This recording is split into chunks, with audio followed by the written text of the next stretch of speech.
ఇది ఫ్యూచర్. ఈరోజు ఐటీ అంటే ఇండియన్స్, ఐటీ అంటే మొదటి స్థానం తెలుగు వాళ్ళు. 25 ఏళ్ల మునుపు చేశాం. ఇప్పుడు ఆ అడ్వాంటేజ్ని ముందు తీసుకొని పోవాల్సిన అవసరం ఉంది. ఇంకో పక్క central government, state government programmes అన్ని అనుసంధానం చేస్తున్నాం. ఇప్పుడు ఏదైతే మీరు ఇక్కడ ఆధార్ అథెంటికేషన్ చేసి, ఫ్యామిలీ ఇంటిగ్రేషన్ చేసి, జియో ట్యాగింగ్ కూడా చేశాం. రేపు ఏదైనా వరద వస్తే కలెక్టర్లు ఎవరు ఎత్తుక్కునే పని లేదు. ఏ ఇంటికి నీళ్లు వాటర్ పంపించాలన్నా, ఫుడ్ పంపించాలన్నా డ్రోన్ దగ్గర పంపించి ప్రోగ్రామ్ చేసేసి. అంటే టెక్నాలజీ ఎంత మెచ్యూర్ అయిందంటే ఇవన్నీ ఎగ్జాంపుల్స్ మీకు. ఇంకో పక్కన ఏ యూనివర్సిటీ వస్తుంది, మెడ్టెక్ జోన్ పెట్టాం, డ్రోన్ సిటీ వస్తుంది.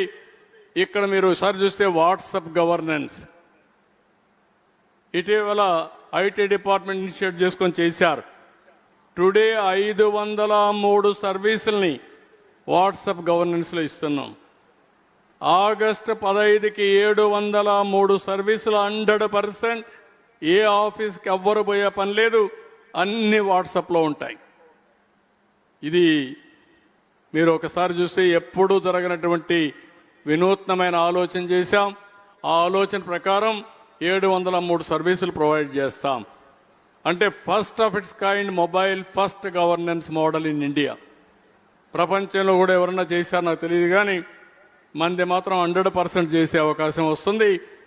ఇందులో మీరు చూసినప్పుడు రియల్ టైం డేటా వచ్చి, హిస్టారికల్ డేటా ఉండి, ఏఐ అండ్ క్వాంటమ్ కంప్యూటింగ్ వాడి మళ్ళా రియల్ టైంలో వాట్సాప్లో మెసేజ్ పంపిస్తే డెసిషన్ని 99% ఎగ్జాక్ట్ డెసిషన్ కానీ ఇవ్వగలిగితే అది ఇంప్లిమెంట్ చేస్తే చాలు.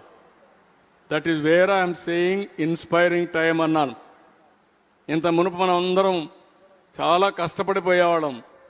ఇప్పుడు కరెక్ట్గా ప్లాన్